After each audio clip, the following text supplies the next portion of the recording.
A Peridot redemption arc has been a fan favorite and a hot topic since Peridot's initial introduction. And honestly, I've been skeptic from the start. Now though, not so much. It's definitely gained traction and plausibility. Let's start with establishing Peridot's background and motivations though.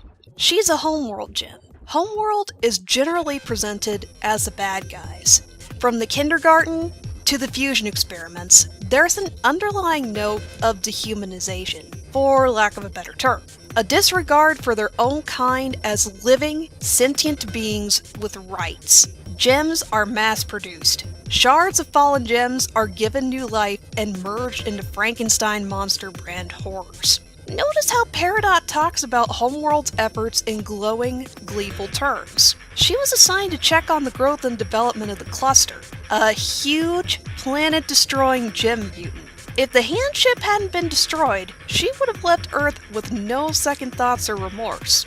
In her defense though, gem culture and perspective are her full range of experiences. Perhaps she was working to climb the ranks and appeal to her superiors. Peridot has definitely undergone a dramatic character evolution. She started out as cold, logical, and efficient. The longer she stays on Earth, the more her true personality peeks out. She's ornery, a little childish, and curious. Enter Catch and Release, and Peridot starts an entirely new arc in her character development, if not being reintroduced to fans altogether. A huge part of Peridot's driving motivation are desperation and self-preservation. She originally appealed to Steven because she's stranded on Earth. After losing her robotic appendages and getting bubbled, she's rendered confused and helpless. When pushed into dire circumstances, Peridot readily raised the proverbial white flag, ready to exchange important homeworld information for her self-preservation. This was a last-ditch effort on her part, though. Despite her current state, she's still a very adaptive and resourceful gem, mostly out of necessity and survival instincts due to her small stature, if not her inability to summon a weapon. This is still up for debate at this point in time, though. But both Ruby and Sapphire are also smaller gems, and they'd still put up a fight on their own merits. Another factor plays into Peridot's behavior here too, though. Some important notes are how quickly she lashes out, gets on the defensive, and assumes the absolute worst in everybody. Another fan pointed out that her behavior features hallmarks of abuse. What was it like for Peridot on Homeworld? Does she not know any other culture other than condescending leers, elitism, and power play?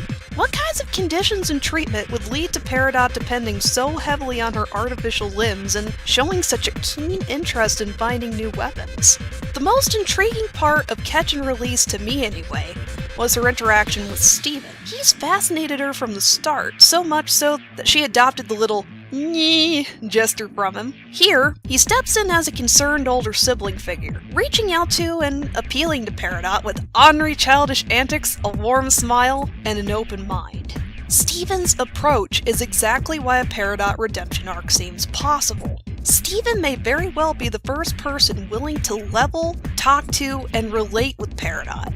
And she seems quite receptive. Slowly but surely she lowers her guard around him and is willing to talk honestly and openly.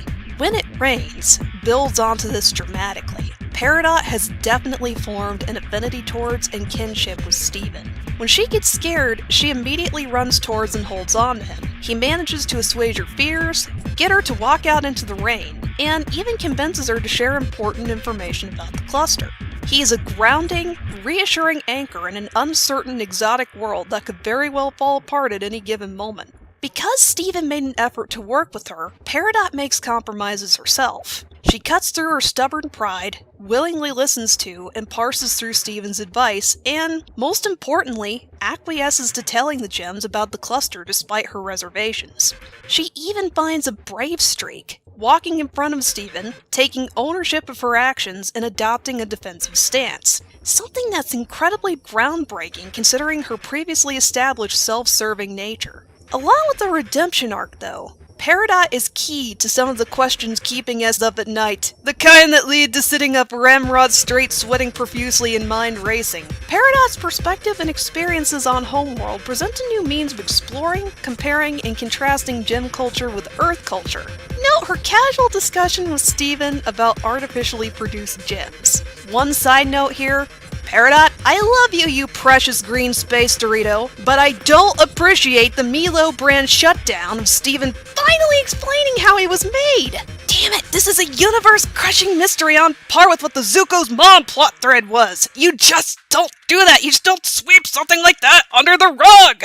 Speaking of rose quartz, though, rewind to the scene in Keeping It Together where the fusion experiments are first introduced. While the big amorphous hand creature was the star of the show, there was a smattering of smaller experiments with hands glued together or other feet and limbs glued together.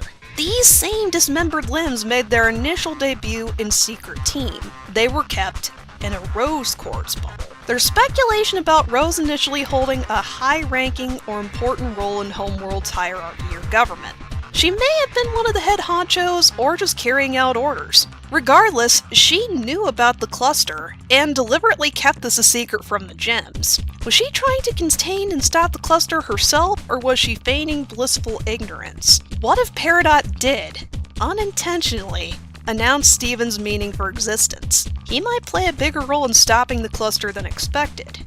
In short, Peridot is probably going to be answering a lot of the biggest questions on the show. As in, what was the point of the kindergartens? What do kindergarten gems end up doing? Where the hell did the cluster come from? And a huge smattering of other stuff. And even taking what information she's revealed so far, this can be applied to the mystery that is Rose Quartz. She is a major, key driving force in the plot right now.